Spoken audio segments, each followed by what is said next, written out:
नमस्कार दोस्तों, आप सभी को आपके अपने YouTube चैनल झार शिक्षा स्वागत है। तो चलिए आज हम लोग झारखंड माध्यमिक आचार्य के लिए झारखंड स्पेशल के टॉप 100 मोस्ट एक्सपेक्टेड क्वेश्चन जो है वह वन लाइनर के फॉर्म में करते हैं। और ये जो झारखंड स्पेशल का है ये वीडियो नंबर 6 है। आप सभी को पता है कि जो एग्जाम है वो 15 जनवरी से स्टार्ट हो रहा है, यानी कि कल से एग्जाम स्टार्ट हो रहे हैं। तो जिनका भी कल एग्जाम है उन सभी के लिए ऑल द बेस्ट। तो चलिए हम लोग स्टार्ट करते हैं। स्टार्ट करने से पहले आप लोग के लिए जरूरी इंफॉर्मेशन, पॉलिटिकल साइंस का बुकलेट, मॉक टेस्ट और कंप्यूटर और झारखंड स्पेशल सभी पे अभी मकर संक्रांति के अवसर पर 50% का डिस्काउंट है सभी बुकलेट्स पर। तो जिनको भी चाहिए ये बुकलेट्स वो हमारे नंबर पर व्हाट्सएप या कॉल कर सकते हैं और ये बुकलेट ले सकते हैं।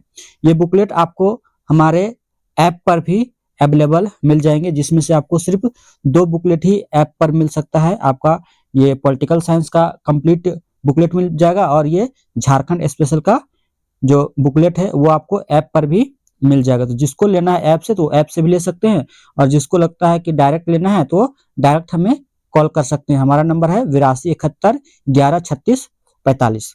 तो चलिए हम लोग बिना देर किए हुए स्टार्ट करते हैं पहले प्रश्न से।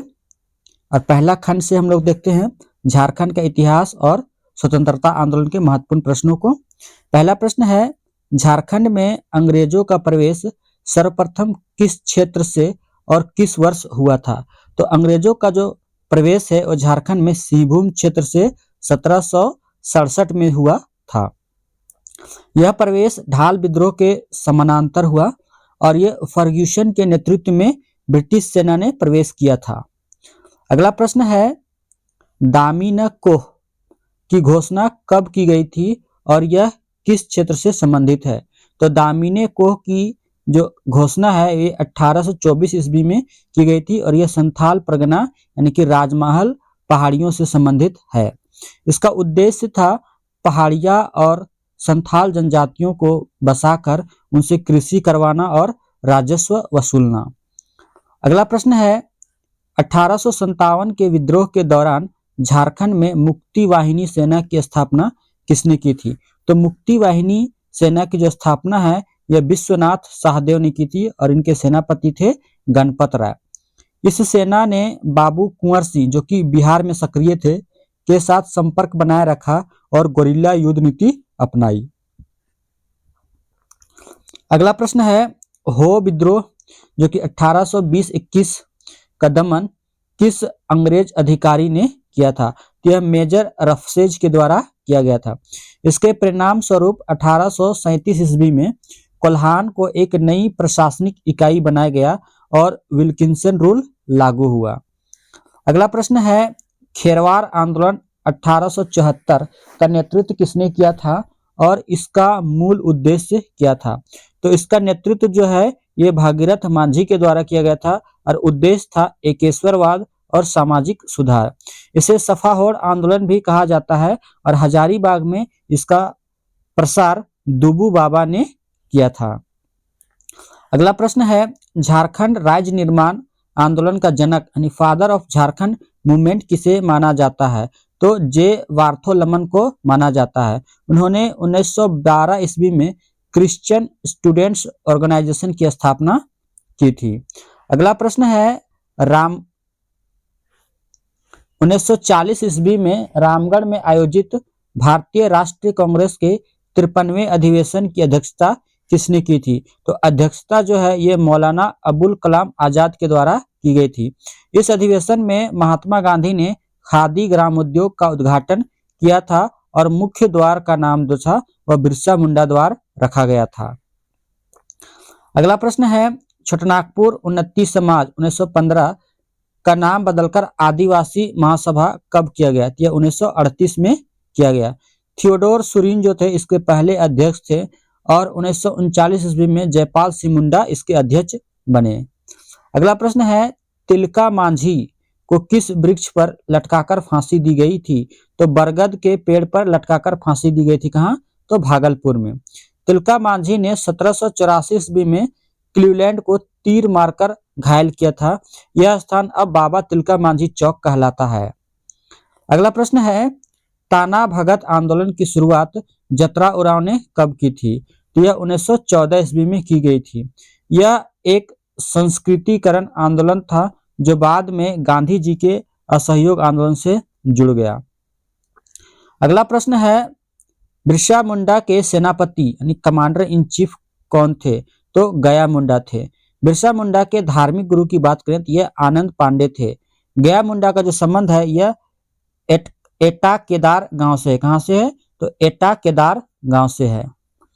अगला प्रश्न है, झारखंड पार्टी 1950 का चुनाव चिन्ह क्या था जिसे 1952 के बिहार विधानसभा चुनाव में बड़ी सफलता मिली? तो उसका चुनाव चिन्ह क्या था? तो मुर्गा था। इस पार्टी ने 1952 के चुनाव में 32 सीटें जीती और जयपाल सिंह मुंडा विपक्ष के नेता बने। कौन? तो जयपाल सिंह जो थे वो विपक्ष के नेता बने। अगला प्रश्न है, संथाल विद्रोह 1855-56 को कार्ल मार्क्स ने अपनी किस पुस्तक में भारत की प्रथम जनक्रांति कहा है? तो नोट्स ऑन इंडियन हिस्ट्री में। किसमें? तो नोट्स ऑन इंडियन हिस्ट्री में। इस विद्रोह का नेतृत्व जो है सिद्धू कान्हू चांद और भैरव ने किया था। अगला प्रश्न है, चेरो विद्रोह के दूसरे चरण 1800 से 1819 का नेतृत्व किसने किया था? यह भूखन सिंह के द्वारा किया गया था। कर्नल जोन्स ने इस विद्रोह का दमन किया था। किसने? तो कर्नल जोन्स ने इस विद्रोह का दमन किया था और 1802 में भूखन सिंह को फांसी दी गई थी। अगला प्रश्न है, झारखंड क्षेत्र स्वशासी परिषद जैक का गठन कब हुआ था? यह 9 अगस्त 1995 को हुआ था। शिबू सोरेन इसके अध्यक्ष और सूरज मंडल जो थे इसके उपाध्यक्ष बनाए गए। साइमन कमीशन 1928 को झारखंड राज्य की मांग के लिए ज्ञापन मेमोरेंडम किस संगठन ने सौंपा था? तो छोटानागपुर उन्नति समाज के द्वारा सौंपा गया था। इस दल का जो नेतृत्व है जुएल लकड़ा और विशप वान ह्यूक ने किया था। अगला प्रश्न है, पलामू में 1857 के विद्रोह का नेतृत्व किसने किया था? तो पलामू में 1857 के विद्रोह का नेतृत्व किसने किया था? तो नीलांबर और पीतांबर यानी कि भोक्ता बंधुओं ने किया था। इन्होंने चेरो जनजाति के साथ मिलकर अंग्रेजों के खिलाफ छापामार युद्ध लड़ा। अगला प्रश्न है, 13वीं सदी के ताम्रपत्र में पहली बार झारखंड शब्द का उल्लेख पुरातात्विक प्रमाण के रूप में मिलता है। यह किस राजा से संबंधित है? यह नरसिंह देव द्वितीय जो कि उड़ीसा के राजा हैं से संबंधित है। मुगल काल में इस क्षेत्र को खुखरा या कुकरा कहा जाता था। अगला प्रश्न है, भूमिज विद्रोह 1832-33 जिसे गंगा नारायण का हंगामा कहा जाता है किस क्षेत्र में हुआ था? यह धालभूम और बड़ाभूम यानी कि मानभूम क्षेत्र में हुआ था। इसका मुख्य कारण जो था वो अंग्रेजों द्वारा उत्तराधिकार के नियमों में हस्तक्षेप और कर वृद्धि थी। अगला प्रश्न है, झारखंड समन्वय समिति झारखंड कोऑर्डिनेशन कमेटी का गठन 1987 में कहाँ हुआ था? यह झारखंड कोऑर्डिनेशन समिति का गठन जो हुआ था यह रामगढ़ में हुआ था। इसके संयोजक जो थे वो बीपी केसरी थे और इसमें 53 संगठनों ने भाग लिया था। अब हम लोग देखते हैं भूगोल, पर्यावरण और वन के महत्वपूर्ण प्रश्नों को। जैसे पहला प्रश्न है, झारखंड का पाट क्षेत्र की औसत ऊंचाई कितनी है और यह किस प्रकार की स्थलाकृति है? तो इसकी ऊंचाई जो है यह 900 से 1100 मीटर है और यह तस्तरीनुमा यानी कि फ्लैट टॉप्ड प्लेटू है। कैसी है? तो फ्लैट टॉप्ड प्लेटू है। नेत्रहाट जो है जिसे छोटानागपुर की रानी कहा जाता है इसी क्षेत्र में स्थित है और यहाँ लेटराइट मिट्टी की प्रधानता है। अगला प्रश्न है, झारखंड की एकमात्र नदी जो नौका गम्य यानी कि नेविगेबल है वह कौन सी है? तो मयूराक्षी नदी है जिसे मोर नदी के नाम से भी जाना जाता है। इसका उद्गम जो है त्रिकुट पहाड़ देवघर से होता है और इस पर मसान जोर बांध यानी कि कनाडा डैम बना है। अगला प्रश्न है, झारखंड में किस प्रकार की जलवायु पाई जाती है? तो झारखंड में उष्णकटिबंधीय मानसून यानी कि ट्रॉपिकल मानसून पाई जाती है। कोपेन के जलवायु वर्गीकरण के अनुसार झारखंड का जो अधिकांश भाग है वह CWG और AW वर्ग में आता है।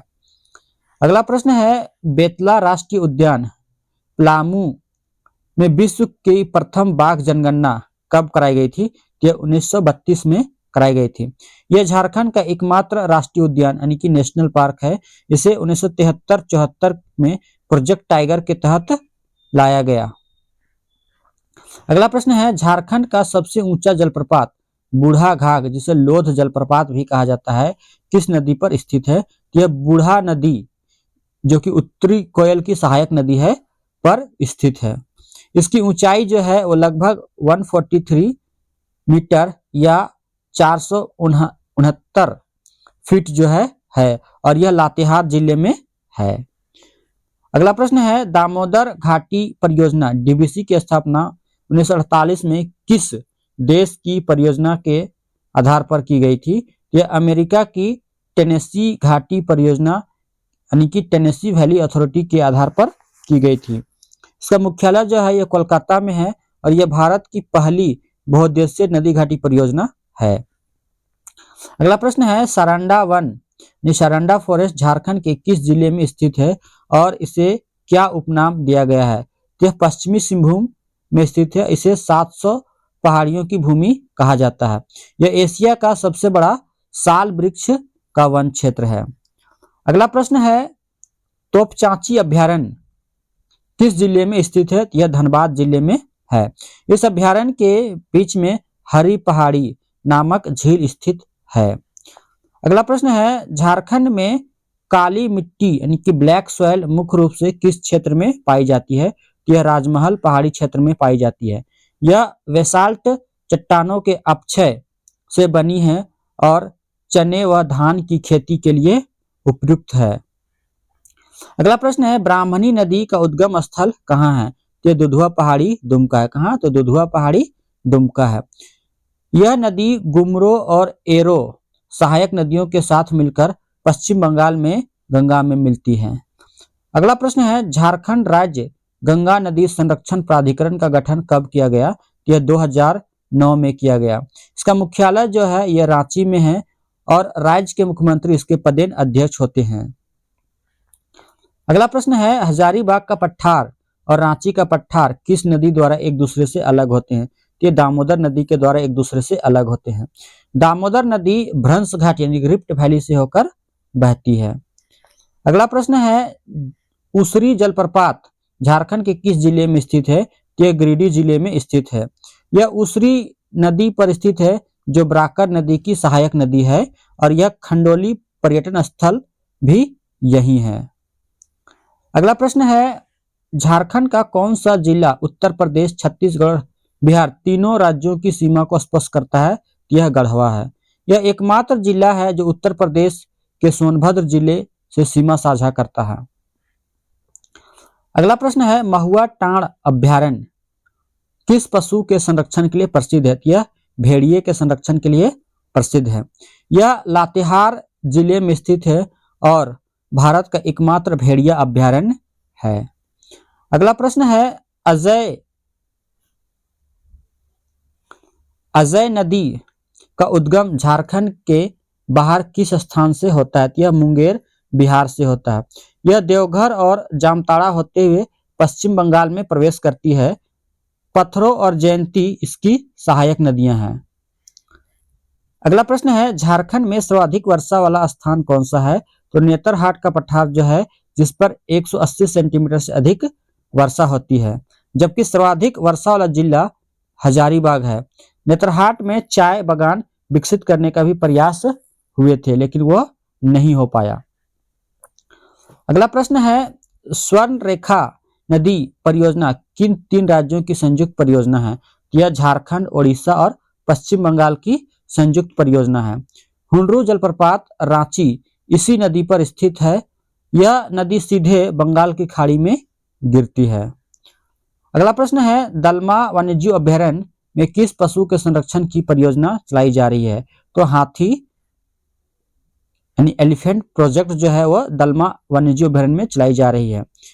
यहाँ 2001 में देश का पहला एलिफेंट रिजर्व अधिसूचित किया गया था। अगला प्रश्न है, कनहर नदी छत्तीसगढ़ के सरगुजा से निकलकर झारखंड के किस जिले में प्रवेश करती है? यह गढ़वा यानी भंडरिया प्रखंड में प्रवेश करती है। इस नदी पर प्रसिद्ध सुखलदली जलप्रपात स्थित है। अब हम लोग देखते हैं झारखंड के खान, खनिज और उद्योग से संबंधित महत्वपूर्ण प्रश्नों को। पहला प्रश्न है इसमें, एशिया की सबसे बड़ी लोहे की खान नोवामुड्डी किस जिले में स्थित है? यह पश्चिमी सिंहभूम में है। यहाँ हेमेटाइट किस्म का उच्च कोटि का लौह अयस्क पाया जाता है। अगला प्रश्न है, झारखंड में यूरेनियम प्रसंस्करण कारखाना कहाँ स्थापित है? यह घाटशिला जादूगोड़ा में स्थापित है। Uranium corporation of India limited यानी कि UCIL 1967 ईस्वी से यह कार्यरत है और तुरामडीह में भी यूरेनियम माइन है। अगला प्रश्न है, बोकारो इस्पात संयंत्र यानी कि BSL की स्थापना किस पंचवर्षीय योजना के दौरान और किस देश की सहायता से हुई? तृतीय पंचवर्षीय योजना के दौरान सोवियत संघ यानी कि रूस के सहयोग से हुई। स्थापना 1964 ईस्वी में हुई और उत्पादन 1972 ईस्वी में शुरू हुआ और यह सेल के अंतर्गत आता है। अगला प्रश्न है, कायनाइट का विश्व में सबसे बड़ा भंडार झारखंड के किस स्थान पर है? यह लापसा बुरू में है जो कि खरसावां डिस्ट्रिक्ट में है। इसका उपयोग ताप सह सामग्री यानी कि रिफैक्टरी मटेरियल बनाने में होता है। अगला प्रश्न है, हैवी इंजीनियरिंग कॉरपोरेशन रांची की स्थापना किन देशों के सहयोग से की गई थी? यह रूस और चेकोस्लोवाकिया के सहयोग से की गई थी। इसे जवाहरलाल नेहरू ने आधुनिक उद्योगों का मंदिर कहा था और इसकी स्थापना है वो 1958 में हटिया में हुई थी। अगला प्रश्न है, भारत का प्रथम तांबा उद्योग यानी कॉपर इंडस्ट्री 1924 में कहाँ स्थापित किया गया? यह घाटशिला सिंहभूम में स्थापित किया गया। इसे इंडियन कॉपर कॉरपोरेशन के द्वारा स्थापित किया गया था। अगला प्रश्न है, झारखंड में कोकिंग कोल का एकमात्र उत्पादक क्षेत्र कौन सा है? तो झरिया धनबाद है। झरिया कोल्डफील्ड में भूमिगत आग एक बड़ी समस्या है। यहाँ प्राइम कोकिंग कोल मिलता है। अगला प्रश्न है, Indo Asahi glass factory Jharkhand में कहाँ स्थित है? यह भुरकुंडा रामगढ़ में। कहाँ? तो भुरकुंडा रामगढ़ में है और यह जापान के सहयोग से स्थापित की गई है। अगला प्रश्न है, झारखंड औद्योगिक क्षेत्र विकास प्राधिकरण यानी कि जियाडा के कितने क्षेत्रीय कार्यालय हैं? इसके 4 क्षेत्रीय कार्यालय हैं। कहाँ? तो आदित्यपुर में, बोकारो में, रांची में और संथाल परगना में। इनका कार्य राज्य में औद्योगिक भूमि का अधिग्रहण और विकास करना है। क्या करना है? तो राज्य में औद्योगिक भूमि का अधिग्रहण और विकास करना है। अगला प्रश्न है, tin plate company of India की स्थापना 1920 में कहाँ की गई थी? यह गोलमुरी जमशेदपुर में की गई थी। यह टाटा स्टील की एक सहायक कंपनी है और भारत में टिन प्लेट की अग्रणी उत्पादक है। किसकी? तो टिन प्लेट की अग्रणी उत्पादक है। अगला प्रश्न है, झारखंड के किस स्थान को अब्रक राजधानी माइका कैपिटल कहा जाता है? तो कोडरमा को अब्रक राजधानी या माइका कैपिटल कहा जाता है। यहाँ रूबी किस्म का उच्च गुणवत्ता वाला सफेद अब्रक पाया जाता है। किस किस्म का? तो रूबी किस्म का उच्च गुणवत्ता वाला सफेद अब्रक पाया जाता है। अगला प्रश्न है, सिंदरी उर्वरक कारखाना यानी फर्टिलाइजर प्लांट की स्थापना कब हुई थी? ये 1951 ईस्वी में हुई थी। यह भारत का सार्वजनिक क्षेत्र का पहला उर्वरक कारखाना था। अब इसे HURL द्वारा पुनर्जीवित किया जा रहा है। अगला प्रश्न है, garden rich ship builders and engineers का डीजल इंजन संयंत्र झारखंड में कहाँ स्थित है? यह रांची में स्थित है। यहाँ समुद्री जहाजों के लिए डीजल इंजनों का निर्माण होता है। अगला प्रश्न है, क्रोमाइट का मुख्य भंडार झारखंड के किस जिले में है? तो क्रोमाइट का जो मुख्य भंडार है यह पश्चिमी सिंहभूम जोजोहातू में है। इसका उपयोग स्टेनलेस स्टील बनाने और रसायन उद्योग में होता है। अगला प्रश्न है, Jharkhand single window clearance act कब लागू किया गया? यह 2015 में लागू किया गया। इसका उद्देश्य ईज ऑफ डूइंग बिजनेस को बढ़ावा देना और निवेश आकर्षित करना है। किसको? तो ईज ऑफ डूइंग बिजनेस को बढ़ावा देना और निवेश आकर्षित करना है। अगला प्रश्न है, छऊ नृत्य की सरायकेला शैली को यूनेस्को ने अपनी विरासत सूची में कब शामिल किया? तो इसे 2010 में शामिल किया था। सुधेंद्र नारायण सिंह ने 1938 में यूरोप में इस नृत्य का सर्वप्रथम प्रदर्शन किया। किसके द्वारा? तो सुधेंद्र नारायण सिंह के द्वारा यूरोप में इसे पहली बार प्रदर्शन किया गया। अगला प्रश्न है, सोहराय और कोहबर चित्रकला को जीआई टैग कब मिला? तो 2020 में मिला। सोहराय पशुओं के सम्मान में और कोहबर विवाह के अवसर पर बनाई जाने वाली भित्ति चित्रकला है। अगला प्रश्न है, संथाल जनजाति में बिटलाहा क्या है?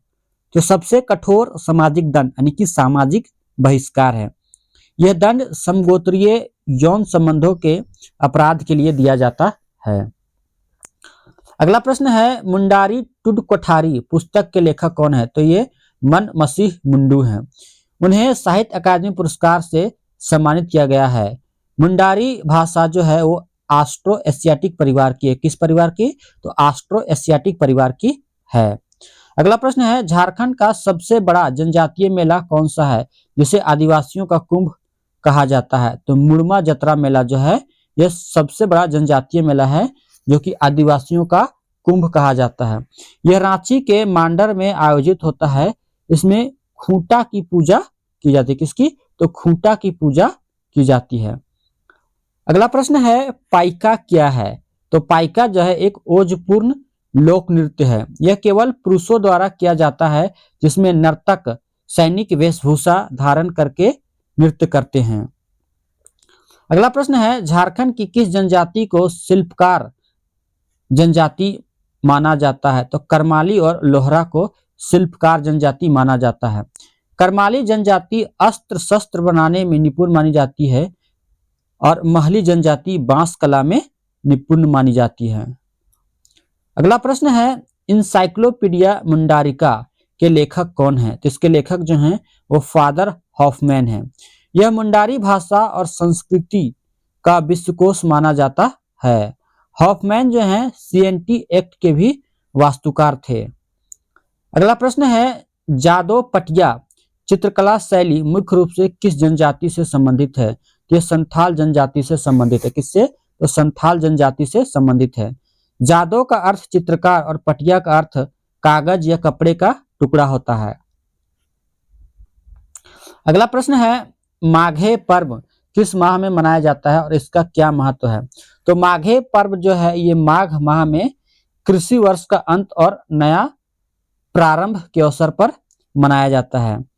यह मुख्य रूप से हो जनजाति द्वारा मनाया जाता है। इसमें श्रमिक यानी कि धांगर की अवधि पूरी होती है। अगला प्रश्न है, संथाली भाषा को भारतीय संविधान की 8वीं अनुसूची में किस संशोधन द्वारा शामिल किया गया? तो 92 संविधान संशोधन द्वारा 2003 में शामिल किया गया। इसके साथ में बोडो, डोगरी और मैथिली को भी शामिल किया गया। और संथाली की जो भाषा है वो संथाली भाषा की जो लिपि है वो क्या है?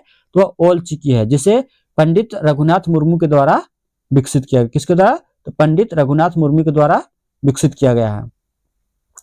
अगला प्रश्न है, झारखंड के किस वाद्य यंत्र को झारखंडी वायलिन कहा जाता है?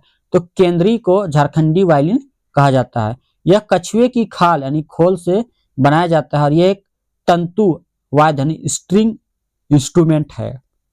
अगला प्रश्न है, ओलोन बहा नामक पुस्तक जो संथाली संस्कृति पर आधारित है के लेखक कौन है? तो जोबा मुर्मू हैं।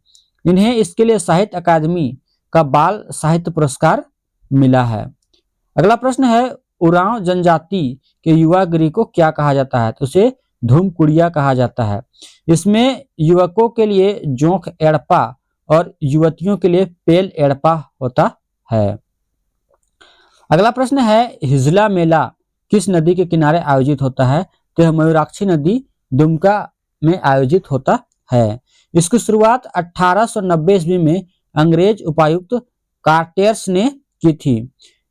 हिजलोपाइट खनिज के नाम पर इसका नाम हिजला मेला रखा गया। अगला प्रश्न है, अब हम देखते हैं राज्य व्यवस्था, सीएनटी, एसपीटी और प्रशासन के महत्वपूर्ण प्रश्नों को। छोटनागपुर काश्तकारी अधिनियम यानी सीएनटी एक्ट 1908 को गवर्नर जनरल की स्वीकृति किस तिथि को मिली? तो 11 नवंबर 1908 को मिली। इसका ब्लूप्रिंट जो है ये जॉन हॉफमैन ने तैयार किया था और इसमें कुल 19 अध्याय और 271 धाराएं हैं। कितने? तो 19 अध्याय और 271 धाराएं हैं। अगला प्रश्न है, संथाल परगना काश्तकारी अधिनियम यानी एसपीटी एक्ट 1949 की धारा 20 का संबंध किससे है? इसका संबंध जो है यह रैयत के अधिकारों का हस्तांतरण से है, यानी कि ट्रांसफर ऑफ रैयट्स राइट। यह धारा आदिवासी भूमि को गैर आदिवासी को बेचने या हस्तांतरित करने पर कड़ा प्रतिबंध लगाती है। अगला प्रश्न है, झारखंड में पहली बार राष्ट्रपति शासन यानी आर्टिकल 356 कब लागू हुआ था? यह 19 जनवरी 2009 को लागू हुआ था। उस समय राज्यपाल जो थे वो सैयद सिप्ते रज्जी थे और अब तक झारखंड में कुल 3 बार राष्ट्रपति शासन लग चुका है। अगला प्रश्न है, सीएनटी एक्ट की किस धारा के तहत मुंडारी खुदकट्टीदार को परिभाषित किया गया है? तो धारा 8 के तहत परिभाषित किया गया। किसको? तो मुंडारी खुदकट्टीदार को। खुदकट्टीदार वह है जिसने जंगली भूमि को साफ करके कृषि योग्य भूमि बनाया, यानी कि मूल प्रवर्तक। अगला प्रश्न है, पेशा कानून पेशा एक्ट 1996 झारखंड में कब लागू माना जाता है? तो झारखंड पंचायती राज अधिनियम 2001 के तहत। इसका उद्देश्य 5वीं अनुसूची के क्षेत्रों में पारंपरिक ग्राम सभाओं को सशक्त बनाना है। अगला प्रश्न है, झारखंड उच्च न्यायालय यानी झारखंड हाईकोर्ट का देश में कौन सा स्थान है? तो 21वां स्थान है। रांची स्थित झारखंड हाईकोर्ट का नया परिसर भारत का सबसे बड़ा हाईकोर्ट परिसर क्षेत्रफल में है। अगला प्रश्न है, विल्किंसन रूल किस क्षेत्र में आज भी आंशिक रूप से प्रभावी है? तो कोल्हान क्षेत्र में आज भी प्रासंगिक रूप से या आंशिक रूप से प्रभावी है। इसमें मानकी मुंडा स्वशासन प्रणाली को कानूनी मान्यता दी गई थी। अगला प्रश्न है, झारखंड विधानसभा में एंग्लो इंडियन सदस्य के मनोनयन का प्रावधान किस अनुच्छेद के तहत था जिसे अब समाप्त कर दिया गया है? यह अनुच्छेद 333 के तहत था। 104वें संविधान संशोधन 2019 द्वारा एंग्लो इंडियन आरक्षण को आगे नहीं बढ़ाया गया और उसे समाप्त कर दिया गया। अगला प्रश्न है, एसपीटी एक्ट 1949 संविधान की किस अनुसूची के अंतर्गत संरक्षित नहीं है? तो अनुसूची 9 के अंतर्गत। सीएनटी एक्ट की कुछ धाराएं 9वीं अनुसूची में हैं, लेकिन एसपीटी एक्ट पूर्णतः इसमें शामिल नहीं है, जिससे यह न्यायिक समीक्षा के अधीन आता है। अगला प्रश्न है, झारखंड लोक सेवा आयोग जेपीएससी का गठन संविधान के किस अनुच्छेद के तहत हुआ था? तो अनुच्छेद 315 के तहत हुआ था। जेपीएससी के प्रथम अध्यक्ष जो थे वो फटिक चंद्र हेम्ब्रम थे और इसका मुख्यालय जो है कहाँ है? यह रांची में है। अगला प्रश्न है, योजनाएं, खेल, व्यक्तित्व और विविध मिसलेनियस प्रश्नों। पहला प्रश्न है, अबुआ आवास योजना के तहत लाभार्थियों को कितने कमरों का पक्का मकान देने का प्रावधान है? तो 3 कमरे रसोई सहित। यह राज्य सरकार द्वारा वित्त पोषित योजना है जिसका लक्ष्य उन लोगों को आवास देना है जो पीएम आवास योजना से वंचित रह गए। अगला प्रश्न है, झारखंड की सलीमा टेटे और निक्की प्रधान का संबंध किस खेल से है? इन दोनों का संबंध हॉकी से है। सलीमा टेटे को हॉकी इंडिया की बलूनी पुरस्कार मिला है और दोनों ने ओलंपिक में भारत का प्रतिनिधित्व किया है। अगला प्रश्न है, मरांग गोम के जयपाल सिंह मुंडा पारदेशी छात्रवृत्ति योजना के तहत अब कितने छात्रों को विदेश भेजा जाता है? तो 25 छात्रों को प्रतिवर्ष विदेश भेजा जाता है। पहले यह संख्या 10 थी। इसमें यूके और आयरलैंड के विश्वविद्यालयों में उच्च शिक्षा दी जाती है। अगला प्रश्न है, झारखंड का सारथी योजना किससे संबंधित है? तो युवाओं में निःशुल्क कौशल प्रशिक्षण से संबंधित है। बिरसा केंद्र के माध्यम से ब्लॉक स्तर पर प्रशिक्षण दिया जाएगा और रोजगार न मिलने पर भत्ता भी दे है। अगला प्रश्न है, प्रेमलता अग्रवाल का नाम किस क्षेत्र में प्रसिद्ध है? यह पर्वतारोहण यानी कि माउंटेनियर है। वह 7 महाद्वीपों की सर्वोच्च चोटी को फतह करने वाली झारखंड की पहली और भारत की सबसे उम्रदराज, दैट मीन्स उस समय उम्रदराज महिला थी, और उन्हें पद्मश्री पुरस्कार भी मिल चुका है। किनको? तो प्रेमलता अग्रवाल को। अगला प्रश्न है, मुख्यमंत्री ग्राम गाड़ी योजना का मुख्य उद्देश्य क्या है? तो सुदूर गांवों को प्रखंड जिला मुख्यालय से जोड़ना। इसमें वरिष्ठ नागरिकों, छात्रों और आंदोलनकारियों को मुफ्त बस सेवा का प्रावधान है। अगला प्रश्न है, महेंद्र सिंह धोनी को पद्म भूषण सम्मान किस वर्ष प्रदान किया गया? तो पद्म भूषण 2018 में मिला। उन्हें 2007 में खेल रत्न और 2009 में पद्मश्री भी मिल चुका है। अगला प्रश्न है, झारखंड का पहला महिला इंजीनियरिंग कॉलेज किस जिले में गोला नामक स्थान पर स्थापित किया गया? यह रामगढ़ जिले में स्थापित किया गया। यह तकनीकी शिक्षा में महिलाओं की भागीदारी बढ़ाने के लिए एक महत्वपूर्ण कदम है। अगला प्रश्न है, फूलो झानो आशीर्वाद अभियान का संबंध किससे है? तो हड़िया दारू बेचने वाली महिलाओं को सम्मानजनक आजीविका से जोड़ना है। इसके तहत महिलाओं को ब्याज मुक्त ऋण उपलब्ध कराया जाता है। अगला प्रश्न है, दीपिका कुमारी जो कि तीरंदाजी खेलती है ने किस वर्ष राष्ट्रमंडल खेलों में 2 स्वर्ण पदक जीते? तो 2010 नई दिल्ली राष्ट्रमंडल खेलों में 2 स्वर्ण पदक जीते। वह विश्व की नंबर 1 तीरंदाज रह चुकी है और पद्मश्री से सम्मानित है। अगला प्रश्न है, झारखंड स्पेस एप्लीकेशन सेंटर की स्थापना कब और कहां हुई? तो 2003 में रांची में हुई। यह उपग्रह डेटा का उपयोग करके संसाधनों की मैपिंग और आपदा प्रबंधन में मदद करता है। अगला प्रश्न है, मैकलुस्कीगंज नामक एंग्लो इंडियन गांव झारखंड के किस जिले में है? यह रांची जिले में है। इसे विश्व का एकमात्र एंग्लो इंडियन गांव कहा जाता है। यह अब एक पर्यटन स्थल है। अगला प्रश्न है, झारक्राफ्ट की स्थापना किस वर्ष की गई थी? तो 2006 में की गई थी। इसका उद्देश्य रेशम यानी तसर, हथकरघा और हस्तशिल्प को बढ़ावा देना और विपणन करना है। 15 नवंबर 2000 को झारखंड गठन के समय भारत के प्रधानमंत्री कौन थे? तो भारत के प्रधानमंत्री कौन थे? तो अटल बिहारी वाजपेयी थे। उस समय राष्ट्रपति KR नारायणन थे और बिहार के मुख्यमंत्री राबड़ी देवी थी। अगला प्रश्न है, अष्टम उरांव किस खेल से जुड़ी है और हाल ही में चर्चा में क्यों थी? यह फुटबॉल से जुड़ी हुई है। वह फीफा अंडर 17 महिला विश्व कप में भारतीय टीम की कप्तान थी और वह गुमला जिले से है। अगला प्रश्न है, सर्वजन पेंशन योजना लागू करने वाला झारखंड का कौन सा राज्य है? तो देश के अग्रणी राज्यों में से एक। सभी पात्र वृद्ध, विधवा, दिव्यांग को कवर है।